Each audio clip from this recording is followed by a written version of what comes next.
Bienvenidos al episodio 232. Welcome to episode 232 of the Learn Spanish con Salsa podcast. Today, we are looking at a song that has been years in the making. So for over a decade now, fans have been asking, pleading, even begging for the biggest stars of Bachata to release a song together. And they finally did it. Romeo Santos and Royce just dropped a surprise joint album, Better Late Than Never. It's also key that we're looking at this during this episode of the podcast because a lot of you have been asking for new episodes. So I say better late than never. We're going to break down the lyrics to the title track. Now, it's a song about asking for forgiveness, admitting mistakes, and the hope that it isn't too late to fix a relationship. Entonces, vamos a empezar. Let's get started.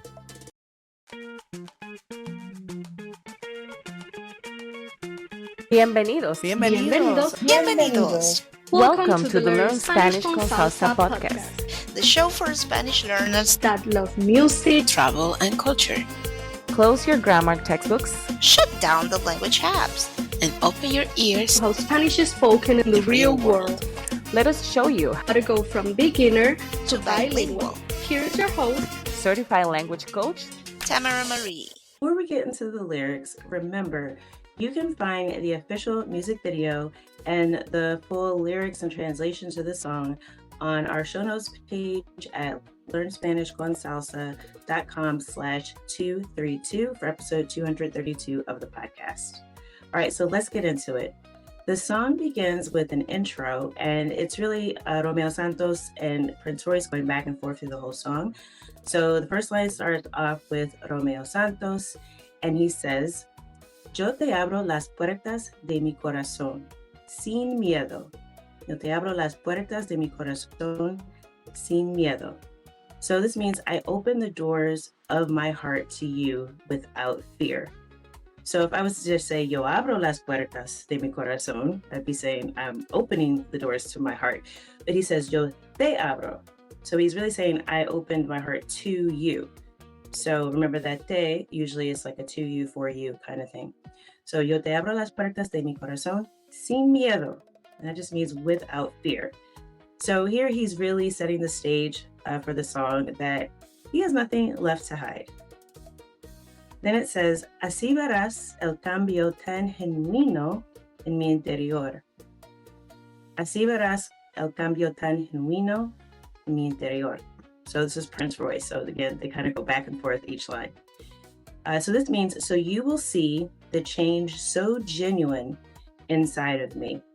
And you probably noticed genuino is a cognate. It means genuine or real. So that's very similar to English. So he's really insisting here that his transformation is not fake. Like this is the real deal. I've actually changed in mi interior, so in the inside. So this is a real change that's happening in me. Then he says, Le he gastado el tiempo a tu reloj. Le he gastado el tiempo a tu reloj. So he's saying here that he has wasted the time, or saying I have wasted. So he gastado is I have spent. So gastar usually means to spend money. But in this case, he's using it in a poetic way. He's really just kind of saying, look, I waited a bit too long, right? So in tu reloj, he's talking about her clock or her watch. So again, he's just referring to time in a more poetic way. Then he says, pero voy a luchar por ti, aunque no quieras. So this he's saying, but I'm going to fight for you. I'm going to fight for you. And aunque means even though. So even if this is not something you want, I'm going to fight for you. So this, if you notice that he's saying aunque no quieras, and that's the subjunctive form of the verb querer. Okay, so this really is saying that, like, look, I know you might not want me to right now, but this is something that I'm going to do anyway. All right, then the next line is Lo que esperabas demoró. Lo que esperabas demoró. So in this case, it's saying, what you were waiting for. So this verb esperar can mean to hope for, to wait. And it says demoró. So this comes from the verb demorar, which means to delay something. So something's late or it's taking a long time. So he's saying what you were waiting for, basically I'm late. I'm late to this. And then that leads us into the next line, which actually in the song is in English. He says, better late than never. But it's better late than never. So again, here in the intro, they're setting everything up for the song, and we're going to hop into the first verse now. So the first verse begins, Esto amerita una última pelea. Esto amerita una última pelea. So that means that this merits, so if you think amerita, it's not like America, it's more like merit. This merits or deserves one last fight. So amerita comes from the verb ameritar, and it's more of a sophisticated way of saying that something is worth it. You might be familiar with vale la pena, which means it's worth it. But ameritar is another way to express that. Like I said, it's a little bit more sophisticated, and this is a song, so it's a little more poetic. So, esto amerita una última pelea, so this deserves one last fight. Then he says, Bebé, dame otra chance para que veas. So that means, baby, give me another chance so that you can see. So notice that he says, para que veas. Veas is the subjunctive form of ver, or to see. So anytime you use para que, so that, you must use the subjunctive afterwards. And that's really just because the outcome hasn't happened yet. He continues, escúchame, amor. Escúchame, amor. And this, of course, is the command tense of the verb escuchar, which is to hear, to listen. So he's saying, listen to me, escúchame, mi amor, which, my love. So again, he is telling this girl, like, look, believe me. I really want you to believe me. So then he goes on to say, yo ya perdí la cuenta de tantos errores. Yo ya perdí la cuenta de tantos errores. So that means I already lost count of all of my faults, or so many mistakes that I've made. So this yo ya perdí la cuenta, this is more of a phrase again. Perder is to lose. So yo ya perdí, so I already lost. But this perdí la cuenta, I lost the count, right? So I've really lost count of all the mistakes I've made. Yo ya perdí la cuenta de tantos errores. So many mistakes. So he's admitting, right? Like, look, I am not a perfect guy, but he still wants her to listen, right? And then he, says, dime si sabes. Dime si sabes. And that's, tell me if you know. So he's about to kind of, give her something to think about here, some food for thought. Las abejas más dañinas complementan las flores. Las abejas más dañinas complementan las flores. So this means, tell me if you know, the most damaging bees complement the flowers. So again, this is a little poetic, right? It's a bit of a metaphor, I guess, that he's saying for I guess himself, right, or the relationship. So he's saying that even though he was damaging or hurtful, because he's admitted all his mistakes, so he's kind of equating himself to una abeja, or las abejas, so bees. So these are bees that sting, right? Because if obviously bee stings you, it hurts. So he's saying, remember, or did you know that, right? So tell me if you knew that the bees that are the ones that sting, the most damaging, they are the ones that complement the flowers. So he's basically just saying, like, hey, I'm still good for you, right? So in here, complementan is from complementar, which isn't like to compliment, like to give someone a compliment, but to compliment, like, you complete me in a way, like two things that complement each other, like bees and flowers. He's like, you and me, even though bees sting, they're still really good for flowers because they pollinate and all that. So he's saying that he's like that. So really trying to make his case.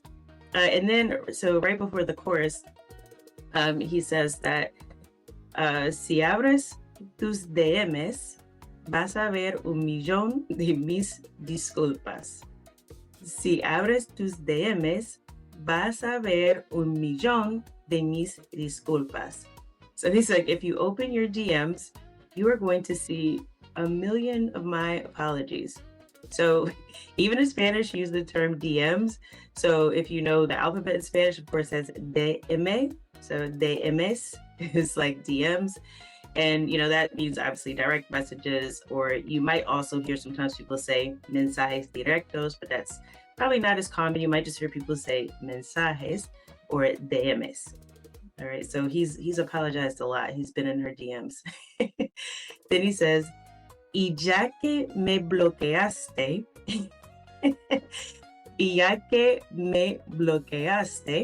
iré a tu casa a ver si me resulta. All right, so let's break this down.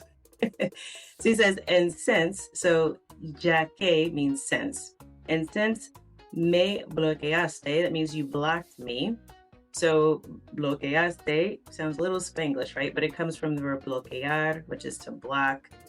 And this is obviously a verb you'll need to know for social media. So if you are on social media and you no longer want to hear from someone, then you can block them. So he's saying, since you blocked me, me bloqueaste, iré a tu casa. So I will go to your house. Don't know if this is a good idea. A ver si me resulta. A ver si me resulta. All right, this one's kind of interesting. So this iré obviously is the future tense of the verb ir in the first person. So I will go to your house. And this a ver is like to see, right? You can almost leave it like para ver, in order to see, but it's just saying a ver. It's very common in Spanish. Like, I'm doing this just to see if it works out. Si me resulta. So this verb resultar is kind of interesting because it does sound like result in English, but it's more like to result in, or saying like how something will work out. So he's saying like he's gonna go to her house to see how things turn out. And this si me resulta is like how things turn out for me. So that me in this case is saying for me. So how it works out for me. So he's gonna take a chance, right? He's like, look, you blocked me on social media, so I'm just gonna show up at your house.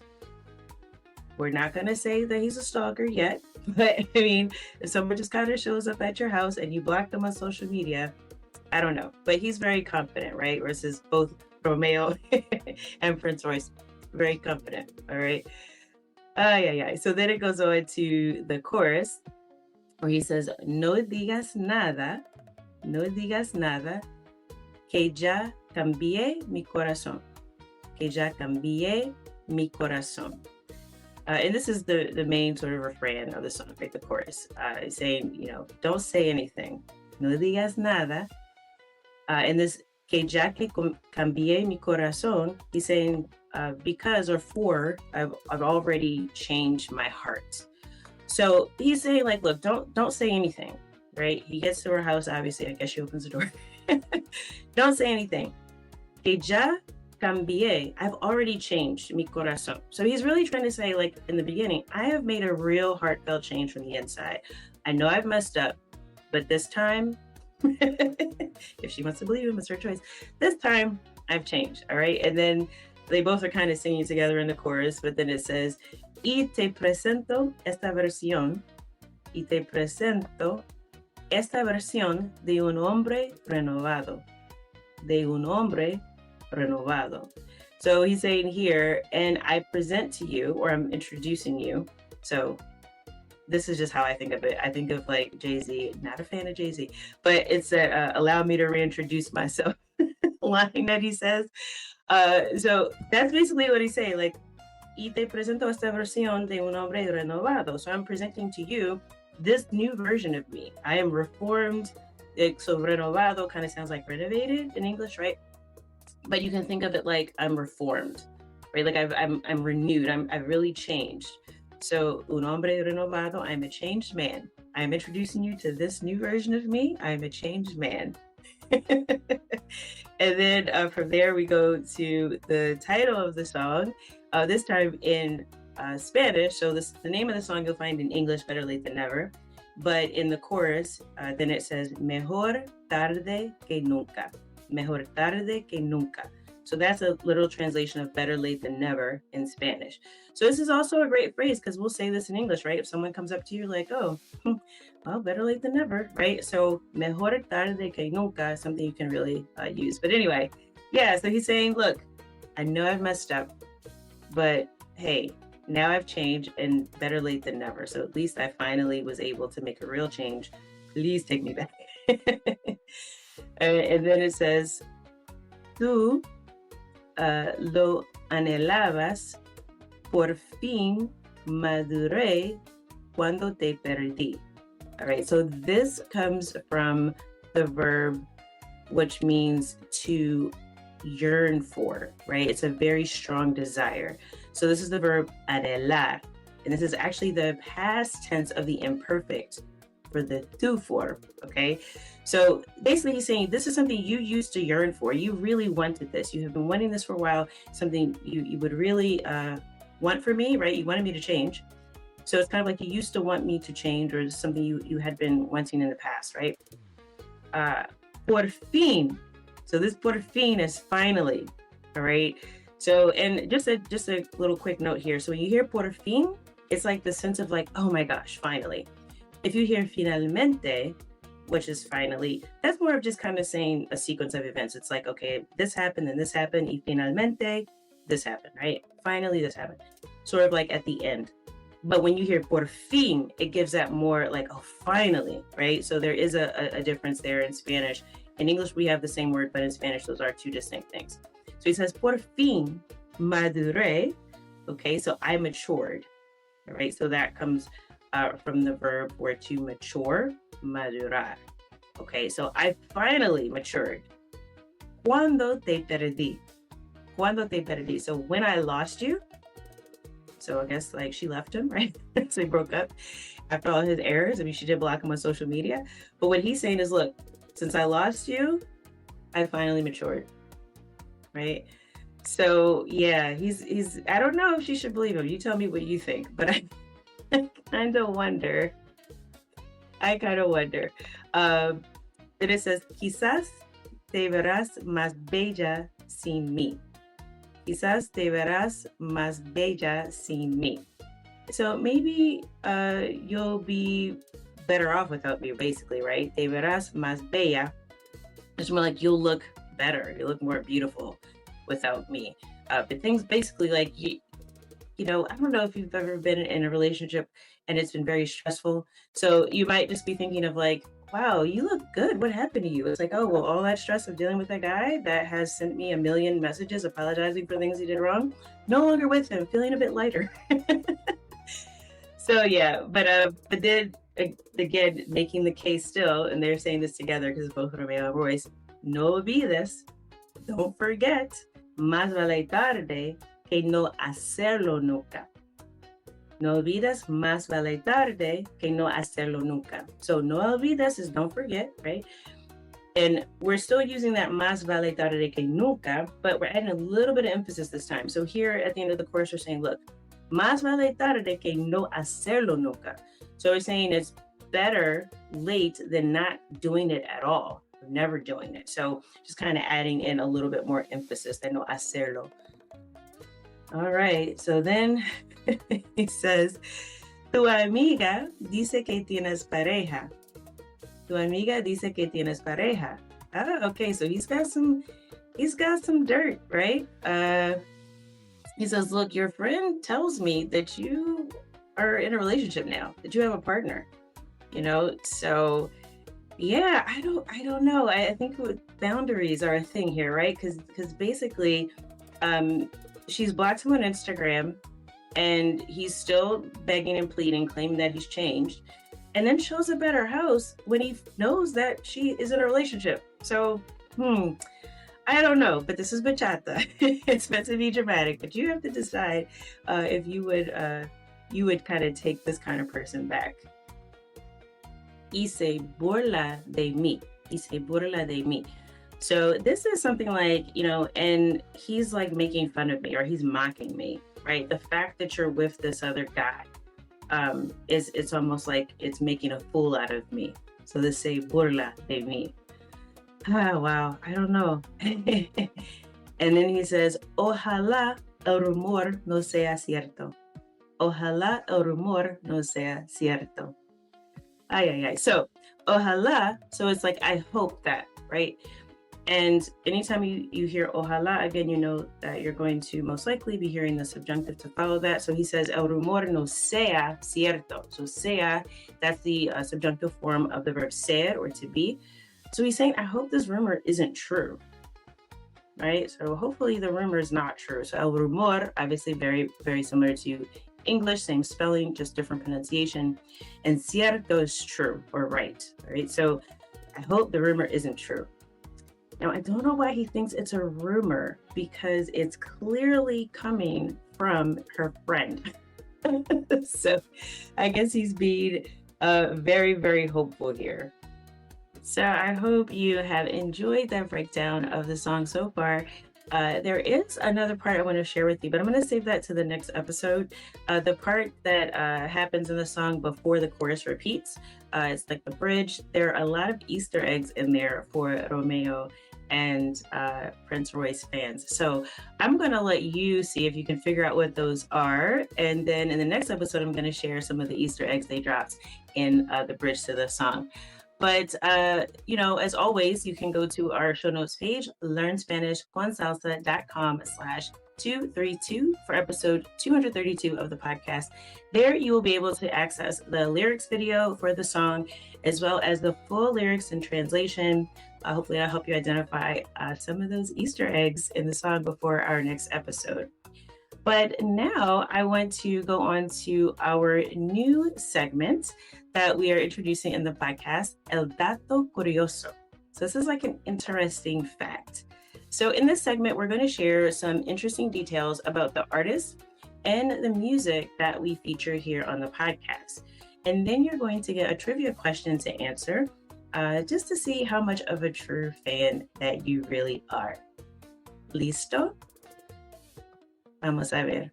Romeo Santos es conocido como el rey de la bachata. Nació en el Bronx, Nueva York, de madre puertorriqueña y padre dominicano. Antes de ser solista, fue el líder del famoso grupo Aventura. Y ahora la pregunta. Antes de llamarse Aventura, el grupo tenía otro nombre. ¿Cuál era el nombre original del grupo de Romeo Santos? So there is your trivia question. Did you catch that? All right, so here it is in English. Romeo Santos is known as the King of Bachata. He was born in the Bronx, New York, to a Puerto Rican mother and a Dominican father. Before being a solo artist, he was the lead singer of the famous group Aventura, or Adventure in English. And the question was, before being called Aventura, the group had another name. What was the original name of Romeo Santos's group? If you think you know the answer, send me a DM or a DM on Instagram at LearnSpanishConSalsa, or you can email me directly at host@LearnSpanishConSalsa.com. I will be sharing the correct answer in our next episode. Don't forget, once again, to check out the show notes page at learnspanishconsalsa.com/223, where you can watch the official music video and review the lyrics in the song. In our next episode, we're going to take a look at the lyrics that we learned today, and we're going to pull out the key vocabulary and phrases that you can actually use from the song in your own conversations. So make sure you're subscribed so that you are the first to know when we drop our next episode. If you have that answer to that trivia question without looking it up, you don't have to look it up. Send me a message and I will reveal it in the next episode. I hope that something that you heard in this episode of the podcast has helped you go one step closer from Spanish beginner to bilingual. Hasta la próxima. Thank you for listening to the Learn Spanish con Salsa podcast at learnspanishconsalsa.com.